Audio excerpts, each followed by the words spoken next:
માનવતાનું ઉત્તમ ઉદાહરણ શ્રી સ્વામિનારાયણ જ્ઞાનપીઠ સલવાવ દ્વારા સહાય. સ્થળ નર્મદા જિલ્લાના ડેડિયાપાડા તાલુકાનું એરઠી ગામ. ઘટના ગત 18 નવેમ્બરના રોજ એરઠી ગામે આગ લાગવાથી 2 નિર્દોષ પરિવારોના ઘરો બળીને ખાખ થઈ ગયા હતા અને તેમને ભારે નુકસાન થયું હતું. આ દુઃખની ઘડીમાં શ્રી સ્વામિનારાયણ જ્ઞાનપીઠ સલવાવના પરમ પૂજ્ય સંત શ્રી કપિલ સ્વામીજીએ તત્કાલ માનવતાનો હાથ લંબાવ્યો હતો. સ્વામીજીના માર્ગદર્શન હેઠળ આ અસરગ્રસ્ત પરિવારો માટે તાત્કાલિક જીવન જરૂરિયાતની વસ્તુઓની સહાય સામગ્રી મોકલવામાં આવી હતી.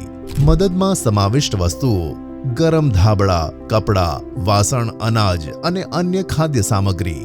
આ સંવેદનશીલ સહાય દ્વારા શ્રી કપિલ સ્વામીજીએ માત્ર જરૂરિયાતમંદ પરિવારોને આશરો જ નથી આપ્યો, પરંતુ સમાજમાં માનવતાનું શ્રેષ્ઠ ઉદાહરણ પણ પૂરું પાડ્યું છે.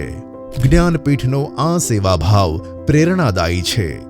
સમાજ સેવા માટે તેમનો આ નિસ્વાર્થ પ્રયાસ અભિનંદનને પાત્ર છે.